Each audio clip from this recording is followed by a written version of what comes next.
십자가 붙들고 있는가. 본문의 말씀은 예수님께서 부활하시고 난 다음 40일 동안 이 땅에 계시면서 여러 사람들을 만나시고 여러 역사를 행하셨습니다.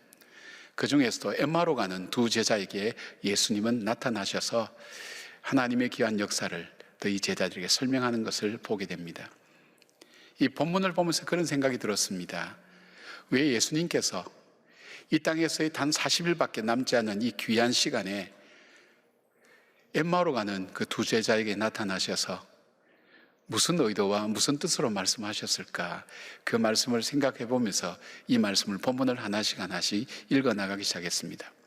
몇 가지로 조금 생각해 볼 수가 있습니다. 첫 번째로 예수님께서 이 엠마오로 가는 두 제자를 찾아가신 이유 중에는 예수님께서 바로 이 제자들, 도망하고 피하는 이 제자들까지도 찾아가시는 예수님의 모습을 주님은 사람들에게 알리기를 원하셨습니다.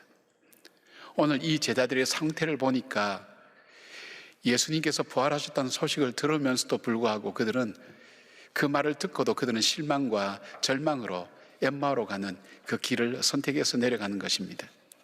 그리고 이들의 모습을 성경은 이렇게 얘기합니다. 그들의 대화의 주제가 죽음이었습니다.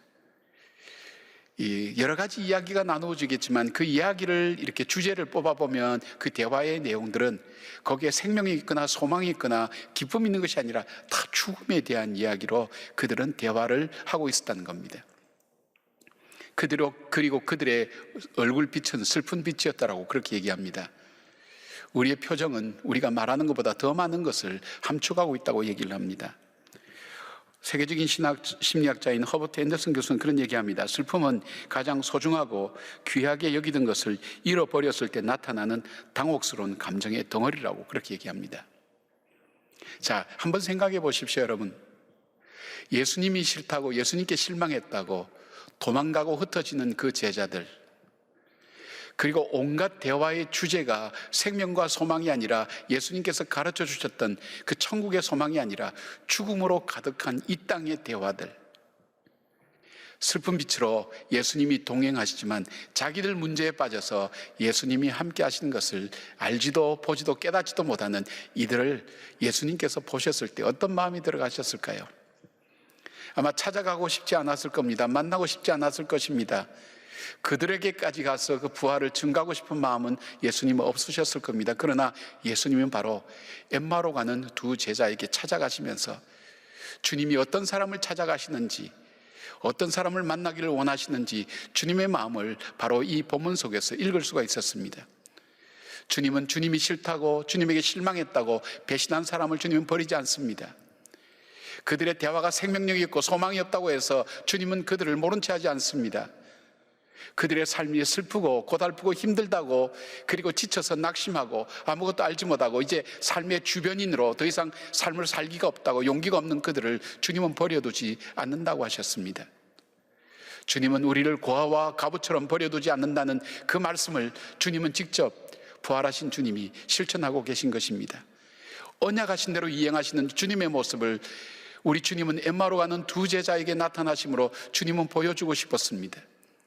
그것뿐 아닙니다. 요한복음 21장에 보면 주님은 바로 배신한 베드로, 그리고 실패한 베드로를 찾아가셔서 배신했다 할지라도 실패했다 할지라도 버리지 아니하시고 찾아가신 주님, 그리하여 내가 의인을 위하여 온 것이 아니라 죄인을 위하여 왔다고, 정말 슬프고 고통당하며 이 땅에서 어떻게 살아야 될지 알지 못하는 바로 그들을 위하여 이 땅에 오셨다고, 죄와 허물로 죽은 우리를 위해서 주님이 오셨다는 사실을 주님은 분명히 이 사실을 통해서 우리에게 말씀하고 계신 것을 보게 됩니다.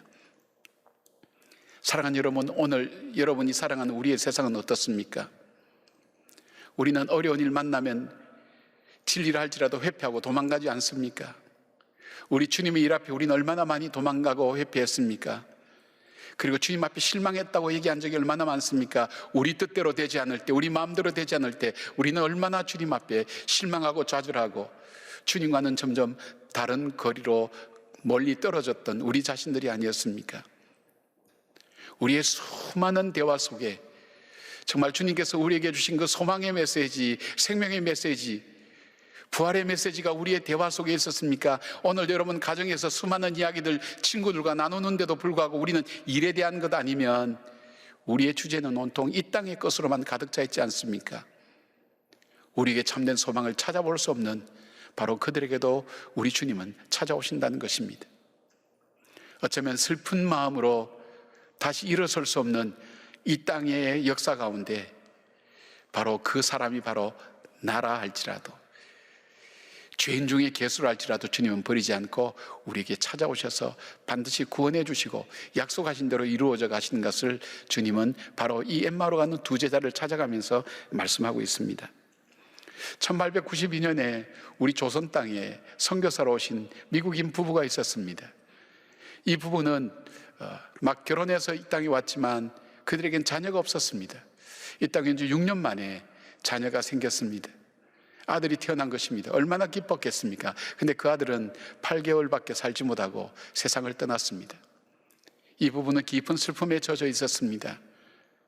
그리고 어떻게 이 슬픔을 이겨야 될지를 알지 못할 때 3년쯤 지나서 다시 임신을 하게 되고 아이를 갖게 됐습니다.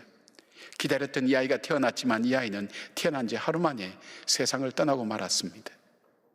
그리고 알 수 없는 이 땅, 바로 이 한국 땅에 그 자녀들을 묻었습니다. 이 슬픔을 이기지 못한 이 사모님은, 이 부인은 결국 1년 뒤에 남편을 떠나서 세상을 떠나게 됩니다. 이 슬픔의 과정을 지켜보였던 조선인 친구들이 얘기합니다. 당신을 저토록 힘들게 하는 그 예수라는 분은 누구냐고, 그리고 당신을 그렇게 힘들게 하고 어렵게 하는데도 불구하고 그 예수를 증거하고 예수를 전하는 바로 그 예수는 대체 어떤 사람이요? 어떤 분이요? 이렇게 묻는 그 조선 친구들에게 그는 한 장의 시를 적어서 그들에게 보여줬습니다. 그 시 내용이 이겁니다. 예수님은 누구신가? 우는 자의 위로와 없는 자의 풍성이며 천한 자의 높음과 잡힌 자의 노임되고 우리 기쁨 되시네. 예수님은 누구신가? 약한 자의 강함과 눈먼 자의 빛이시며 병든 자의 고침과 죽은 자의 부활되고 우리 생명 되시네. 예수님은 누구신가? 추한 자의 정함과 죽을 자의 생명이며 죄인들의 중보와 멸망자의 구원되고 우리 평화 되시네. 예수님은 누구신가? 온 교회의 머리와 만국인의 구주시며 모든 왕의 왕이요 심판하실 주님 되고 우리 영광 되시네. 이분은 우리나라의 충청도 지역에 파송된 바로 미국 이름 프레드릭 밀러 목사님이었습니다. 한국 이름은 민노아 선교사님, 도산 안정호 선생님을 길러낸 분이기도 합니다. 자기의 찾아오셨던 그 주님, 가장 절망적인 그 순간, 그리고 죄인 중에 죄인이며 괴수인 자기를 찾아오셨던 그 주님의 그 찾아오심을 기억하고 그는 아무도 오지 않는 이 땅을 찾아왔습니다. 그리고 자기를 찾아오신 그 주님을 어둠과 암흑 가운데 있는 이 땅 조선 민족에게 전하다가 그는 이 땅에 묻히고 삶을 마감하게 되었습니다. 사랑하는 주님, 우리 주님은 우리가 어떤 상황 속에 있다 할지도 우리를 분명히 찾아오십니다. 사랑하는 주님, 그 주님은 우리가 어떤 상황 속에서도 우리를 버리지 않습니다.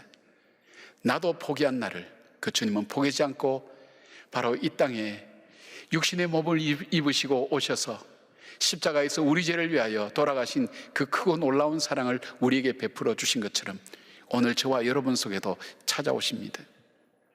우리가 주님을 알아보지 못해도 우리와 가는 길을 동행하면서 우리와 함께 울고 웃고 함께 하시면서 우리를 위로하시고 우리와 동행하시면서 말씀하시는 그 주님이 오늘 저와 여러분 앞에 있다는 사실을 다시 한번 기억하면서 그 주님을 만나는 놀라운 감격이 있기를 바랍니다. 두 번째로 예수님께서 이 부활하신 예수님께서 이 제자들을 찾아가신 이유가 뭘까요? 두 번째 27절 말씀에 이 말씀이 있습니다. 이에 모세와 모든 선지자의 글로 시작하여 모든 성경에 쓴 바 자기에 관한 것을 자세히 설명하시니라. 이 제자들은 자신의 슬픔과 문제에서 벗어나서 부활하신 주님을 발견하게 된 것은 하나님의 언약의 말씀을 그들이 들었을 때 그들의 눈이 열려지고 가슴이 뜨거워지고 그리고 예수님을 알아볼 수 있게 되었습니다. 슬픔과 고통 속에, 아픔 속에 자기 문제에만 갇혔던 이들이 그 문제를 넘어서서 지금 자기와 함께 계신 그 예수님을 발견하고 그 예수님이 해주시는 그 말씀의 의미와 뜻을 계속해서 들었을 때 비로소 그들 속에 새로운 시야가 열려지게 된 것입니다. 그것은 바로 살아계신 부활하신 그 주님을 볼 수 있는 눈이 열려지게 된 것을 말씀합니다. 여러분, 어려우면 우리는 내가 살아왔던 삶대로 살아가게 됩니다. 힘들면 우리는 쉽게 포기합니다. 좌절하게 됩니다. 낙담하게 됩니다. 그리고 보여지는 것에 반응하며 살다가 파괴적인 삶을 살다가 스스로 어려움을 자초하는 일들이 얼마나 많은지 모릅니다. 여러분, 이럴 때일수록 우리가 들어야 될 이 말씀은 무엇인가 하면 바로 하나님의 이 말씀입니다. 하나님께서 우리에게 주신 생명의 말씀입니다. 왜냐하면 말씀은 빛이기 때문입니다. 말씀은 생명이기 때문입니다. 말씀은 소망이기 때문입니다. 이 말씀을 들을 때 우리에게 빛이 보여집니다. 우리에게 생명이 비춰집니다. 우리에게 참 소망이 일어나는 것을 보게 됩니다. 이 세상 어떤 것도 우리를 다시 일으킬 힘이 없다는 것을 여러분 아셔야 됩니다. 신앙생활 하면서도 낙심하는 분들이 많이 있습니다. 절망하는 사람도 있습니다. 왜 그럴까요? 우리가 기도해도 하나님께서 응답하지 않는다는 그 낙심입니다. 아니면 내가 갖고 있는 능력보다도 나에게 주어진 이 문제들이 너무나 크고 힘들다는 그 절망입니다. 그 현실만 바라보면 우리는 절망할 수밖에 없습니다. 가데스 바네아에서 보냈던 12명의 정탐꾼들이 볼 때에 그들이 바라본 가나안 사람은 현실적으로 크고 장대한 족속이었고 그들에 비하면 우리는 메뚜기에 같다는 사실이 분명한 사실이었습니다. 그러나 그들 속에 하나님의 언약의 눈으로 다시 바라볼 때 이 요수아와 갈렙의 눈에는 바로 그 현실 그 너머에 있는 역사하시는 그 하나님을 바라보며 소망의 노래를, 희망의 노래를 함께 그들에게 부를 수 있게 되었습니다. 소망의 메시지를 그들에게 전할 수 있게 되었습니다. 현실은 그렇지만 그러나 그 현실을 뛰어넘어 우리에게 새로운 소망을 주시는 그 하나님이 우리에게 있지 않느냐고 그들을 설득하며 변화시켜 나가는 것을 봅니다. 말씀은 이런 능력이 있습니다. 말씀은 이런 힘이 있습니다. 여러분, 예수님께서 이렇게 했으면 훨씬 더 쉬웠을 거예요. 자, 못자국을 봐라. 내가 부활한 예수라고 얘기하면 훨씬 더 설득하기가 쉬웠을 겁니다. 그럼에도 불구하고 주님께서 함께 엠마오로 가는 그 길을 동행하시면서 그들에게 설명하고 풀어주신 이유가 어디 있을까요? 예수님의 초점은 두 제자에게만 있었던 것은 아니었습니다. 무엇보다도 이 구원의 큰 역사는 오래전에 하나님의 계획과 섭리 속에 이루어졌다는 사실을 바로 우리에게 알리고 싶었습니다. 선지자들이 예언했던 수많은 예수님, 구세주 예수 그리스도에 대한 것, 그리고 그의 죽음, 그리고 부활, 이 모든 것들이 하나님의 예정 속에, 섭리 속에 우리 구원의 역사가 이루어지고 있었다는 것을 우리에게 전하고 싶었습니다. 우리에게 3일 만에 살아나신다고 하신 예수님께서 부활하신 것처럼 부활하신 것을 말씀하신 주님은 다시 오신다고 약속해 주셨습니다. 그 참된 소망을 우리에게 증거하고 전하기를 원하셨고 바로 그 말씀대로 이 세상에 이루어진다는 사실을 주님은 우리에게 깨닫기를 원하셨다는 것을 보게 됩니다. 사랑하는 여러분, 우리가 예수님의 말씀을 들어도 잘 깨닫지 못하는 이유가 어디에 있습니까? 우리가 무엇보다 깨달아야 될까요? 우리가 원하는 일, 우리가 바라는 일들이 되지 않았다고 낙심하는 것이 아니라 우리가 정말 절망해야 될 것은 우리가 영원히 멸망당할 존재라는 사실을 먼저 알고 거기에 절망할 수 있어야 됩니다. 또 하나의 절망이 있다면 그럼에도 불구하고 우리는 우리를 구원할 만한 아무런 능력과 아무런 힘이 없다는 것을 알고 우리는 절망하셔야 됩니다. 이 절망이 지나가고 난 다음 하나님의 구원의 역사가 얼만큼 소중하고 귀중한지, 십자가가 얼만큼 귀한지, 그리고 그 부활이 얼만큼 축복된 우리에게 주신 하나님의 선물인지를 깨닫기를 원하는 것을 예수님은 엠마오로 가는 이 두 제자에게 가르쳐 주시면서 말씀으로 깨닫기를 원하셨습니다. 여러분, 여러 가지 이야기들이 여러분의 대화 속에 있을 줄 압니다. 일상을 묻는 대화들. 그러나 여러분, 이럴 때일수록 여러분은 말씀 앞에 더 가까이 오셔야 됩니다. 말씀 듣기를 사모하셔야 됩니다. 내가 의지하고 내가 바라보고 내 능력 가지고는 이 문제들을 풀어갈 수가 없습니다. 우리에게 참 빛 대신 주님의 말씀, 생명 대신 주님의 말씀 앞에 올 때에 그 말씀을 들을 때 마른 뼈도 솟아게 되고 일어나게 되는 귀한 역사처럼 우리의 죽어버린 소망이 다시 살아나고 낙심했던 마음속에 다시금 희망이 생기고 기도할 힘을 잃어버린 우리에게 기도할 힘과 능력이 생겨지고 그리고 참 소망의 노래를 부를 수 있는 힘이 바로 이 말씀을 듣는 데서 오게 된다는 사실입니다. 사랑하는 여러분, 주님의 말씀은 우리에게 길이 됩니다. 빛이 됩니다. 우리 발등에 등이 됩니다. 우리가 어디로 가야 될지 방향을 제시해주고 오늘도 우리가 어떤 길을 가야 될지 어떤 발을 내디뎌야 될지를 하나하나 인도해 주시는 하나님의 인도하심이라고 그렇게 말씀했습니다. 오늘도 우리에게 하나님의 말씀을 통해서 깨닫게 하시는 그 하나님의 가르치심이 바로 오늘 이 말씀을 듣는 저와 여러분들 속에 함께 임하는 역사가 있기를 바랍니다. 세 번째로 부활하신 예수님께서 제자들에게 찾아가신 이유는 새로운 사명을 주시기 위한 것이었습니다. 31절 33절 말씀입니다. 그들의 눈이 밝아져 그인 줄 알아보더니 예수는 그들에게 보이지 아니하는지라. 그들이 서로 말하되 길에서 우리에게 말씀하시고 우리에게 성경을 풀어주실 때에 우리 속에서 마음이 뜨겁지 아니하더냐 하고 곧 그때로 일어나 예루살렘으로 돌아가 보니 11 제자 및 그들과 함께한 자들이 모여 있어. 여러분, 이들은 하나님 말씀을 들었을 때에 그들이 깨달았을 때에 예수님이 누구인지를 알게 됐을 때에 그런 하루 종일 내려왔던 그 길을 그날 밤에 바로 올라가게 되었습니다. 왜 가게 되었을까요? 자신이 누구인 줄 알게 되었습니다.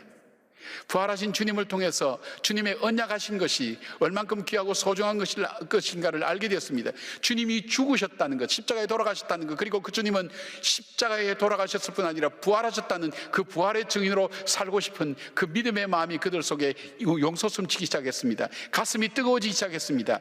그들은 그 자리에 가만히 머물러 있을 수 없었습니다. 이 복음에 대한 확신과 믿음이 들어오기 시작할 때 우리 가슴은 뜨거워집니다. 그리고 우리는 그 증인으로 살고 싶어 합니다. 그리고 그 공동체에 함께 들어가서 하나님께서 내게 주신 삶을 아름답게 살기를 원하는, 복음의 증인으로 살기를 원하는 간절한 열망이 그들 속에 있게 됩니다. 그래서 그 공동체를 찾아가는 것을 보게 됩니다. 바로 이 공동체가 교회가 된 것입니다. 주님의 죽으심과 부활하심을 증거하는 증인 공동체로서 교회가 세워지게 된 것입니다. 십자가에서 돌아가시겠다고 하신 주님은 말씀하신 대로 돌아가셨습니다. 내가 3일 만에 다시 살아나야 되겠다고 말씀하신 주님은 말씀하신 대로 다시 살아나셨습니다. 부활하셨습니다.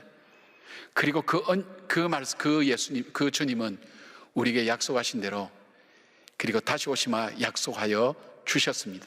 그 말씀대로 이루어질 것입니다. 자, 주님의 부활하심을 받은 이 백성들, 이 제자들은 가만히 있을 수가 없었습니다. 그들은 세상 밖으로 나가서 주님의 부활과 주님이 다시 오심을 증거하는 증인 공동체로 살고 싶은 마음이 그들 속에 간절했습니다. 그러나 예수님의 말씀은 뜻밖의 이들에게 주어졌습니다. 누가복음 24장 48절부터 49절까지 말씀입니다. 너희는 이 모든 일의 증인이라. 볼지어다 내가 내 아버지께서 약속하신 것을 너희에게 보내리니 너희는 위로부터 능력으로 입혀질 때까지 이 성에 머물라 하시니라 그랬습니다. 정말 이들은 소망 없는 이 땅에, 생명이 없는 이 땅에 사망 권세 꺼뜨리고 부활하신 그 주님을 증거하기를 원하는 마음이 그들 속에 불타고 있었습니다. 세상 밖 어디 가든지 증거하고 목숨을 내어놓고 증거하는 확실한 이 증거를 전하고 싶었습니다. 그러나 주님의 말씀은 기다리라고 했습니다. 하나님께서 약속하신, 예수님이 가시고 나면 보내주시마 약속하신 그 성령을 기다리라고 했습니다. 이 성령이 임할 때 성령으로 인하여 그 능력을 힘입을 때까지 기다리라고 했다는 사실입니다. 그들은 새로운 역사를 써가야 됩니다. 그 역사는 자신들의 의지와 열정만으로 되어지지 않습니다. 성령의 능력을 힘입지 않고는 우리는 하나님 역사를 써갈 수가 없습니다. 성령의 역사가 바로 사도행전의 역사입니다. 기도의 역사가 바로 사도행전의 역사입니다. 자신의 힘으로 살지 않았습니다. 자신의 능력과 열정으로 되어진 것이 아닙니다. 성령의 충만함으로 이루어진 것을 보게 됩니다. 그들은 부활주일부터 50일간 오순절 때까지 마가의 다락방에 모여서 그들은 기도했습니다.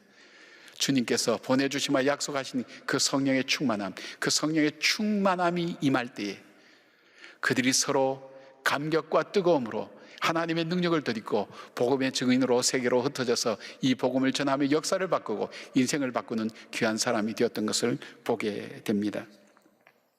사랑하는 여러분, 여러분은 지금까지 신앙생활을 하면서 기도할 때 막연하게나마 내가 참 좋은 그리스도인이 되었으면 좋겠다, 제대로 한번 믿어봤으면 좋겠다, 그런 마음을 가지고 여러분 신앙생활을 하신 적 아마 있을 거라고 생각합니다. 그리고 여러분이 다니는 이 동안교회가, 아니 이 땅의 교회가 정말 주님께서 말씀하시는 그런 꿈꾸던 아름다운 교회가 되었으면 좋겠다는 그런 마음을 가지고 있었을 줄 압니다. 그러나 여러분, 정말 내가 예수님을 믿는 사람으로, 예수님의 부활의 증인으로 살기 위해서는 우리에게 무엇이 필요합니까? 우리에게는 능력이 필요합니다. 오직 성령이 임하시면 너희가 능력을 받고, 주님께서 주신 능력, 내가 부활의 증인으로 살아갈 수 있는 그 능력을 덧입지 않고는 우리는 살아갈 수가 없는 겁니다. 우리 일상생활 속에서 살아갈 수가 없습니다. 우리 일상의 수많은 문제들이 우리의 삶을 도전해 옵니다. 예수 믿는 우리의 정체성을 뭉개버리기 위해서 끊임없는 여러 가지 도전이 있습니다. 우리 속에는 욕망이 일어납니다. 그리고 사탄의 괴계가 우리 속에 끊임없이 주어집니다. 이 모든 것을 우리 힘으로 이길 수 없습니다. 성령의 충만함을 받지 않고는 우리는 주님의 자녀로 살아갈 수가 없는 것입니다. 근데 여러분, 그 중에서도 여러분 이렇게 기도해 보신 적 있나요? 하나님, 내가 정말 좋은 그리스도인으로 살고 싶은 마음이 있지만은 좋은 그리스도인으로 살기 위해서 하나님 나에게 성령의 충만함을 주십시오 기도한 적이 있나요? 여러분이 일마다 때마다 많은 작전 기도를 하고 하나님 앞에 기도하고 예배를 드렸지만 정말 단 하나의 기도 제목, 하나님 내가 성령으로 충만하여서 정말 주님의 증인으로 살아가기를 원합니다. 나의 삶 가운데 부활의 증인으로 살아가기를 원합니다. 정말 예수 믿는 그리스도인답게 살기를 원합니다. 내가 섬기는 이 교회가 정말 살아서 생명이 있는 교회가 되기를 원합니다. 그렇게 마음과 뜻을 정하고 일정 기간을 작정해서 여러분 기도하신 적 있나요? 예배 드리신 적 있나요? 아마 그렇게 많지는 않을 겁니다. 기도 제목은 하나입니다. 주님, 나로 하여금 성령 충만하게 해주십시오. 왜요? 이런 사람 저런 사람이 아니라 나에게 성령이 충만하게 되면, 주님의 임하시게 되면 부활의 증인으로 살아가게 되고 이 세상을 이길 힘이 우리에게 주어지기 때문입니다. 교회가 새로워지고 생명력이 넘치는 그런 교회가 되기 때문입니다. 네팔의 숲속에 살고 있는 이 코뿔소가 있습니다. 근데 이 코뿔소가 가장 좋아하는 것이 다른 동물들은 거들떠도 보지 않는 이 트레비아 나무의 열매라고 합니다. 숲속을 거닐던 코뿔소가 트레비아 나무의 열매를 발견만 하면 먹을 수 있을 만큼 포식을 한 다음에 완전히 그 가지를 다 부셔놓고 열매를 다 따먹고 이렇게 간다는 겁니다. 자, 트레비아 나무 입장에서 보면 이게 참, 이 열매를 이 맺기 위해서 얼마나 바람도 많이 맞고 비도 맞고 그렇게 했겠습니까? 다 익어서 가장 아름다울 때 바로 코뿔소라는 한 짐승에서 완전히 다 먹혀버리고 그 가지와 그리고 열매들이 다 없어져 갈 때 얼마나 허무하겠습니까? 모든 것이 끝난 것처럼 보이지만 그러나 생명의 비밀은, 역사는 이때부터 시작됩니다. 코뿔소와 함께 먹게 된 이 트레비아 열매는 다른 것을 소화시키지만 이 트레비아, 이 씨앗은 소화를 못 시킨다는 것입니다. 이 배설물과 함께 저 이쪽 저쪽 양지 바른 곳에 배설물과 함께 이 트레비아 씨앗은 밖으로 나오게 됩니다. 이 트레비아 씨앗의 특징이 음지에서는 결코 싹을 틔울 수가 없다는 것입니다. 나무에서 잘 자라서 열매가 떨어져서 음지에 떨어지면 결코 싹을 틔울 수가 없습니다. 그러나 코뿔소에 의해서 여기저기 양지로 움직여진 바로 이 트레비아 씨앗은 그곳에서 새로운 생명을 시작할 수 있게 된다는 것입니다. 여러분, 세상은 어둡고 캄캄해 보인다 할지라도, 그리고 나에겐 희망이 없고 내 삶은 어렵고 그리고 소망이 보이지 않는다 할지라도 하나님의 구원의 역사는 계속되어집니다. 그것이 바로 엠마오로 가는 두 제자에게 우리 주님께서 설명하신 그 말씀을 길게 풀어서 그들에게 설명하신 내용입니다. 말씀대로 이루어진다고, 약속하신 대로 이루어 주신다고, 그리고 지금도 우리 눈에는 아무것도 보이지 않는다 할지라도 주님께서 역사하고 계신다는 사실을 주님은 바로 이 제자에게 말씀해 주시면서 오늘 우리에게도 말씀해 주시는 것입니다. 그래서 말씀 속에 생명이 있고 말씀 속에 빛이 있고 미래가 있고 소망이 있다는 것을 우리에게 역시 말씀해 주시고, 이 말씀 붙들고 살았던 많은 사람들이 생명과 소망의 삶을 살았습니다. 더 나아가서 우리에게 새로운 하나님의 역사를 써가는, 교회를 열어가는 그 새로운 사명을 주신 것처럼, 사랑하는 여러분, 오늘 우리가 성령으로 충만하게 되어서 주님께서 보내주시며 약속하신 그 성령의 충만함을 받아서 앞으로 우리에게 주어지는 어려운 시대에 정말 하나님의 아름다운 역사를 열어가는 우리 성도들과 교회가 되었으면 좋겠습니다. 그 소망 다시 붙들고 부활의 힘찬 찬양으로 주 앞에 나갈 수 있었으면 좋겠습니다.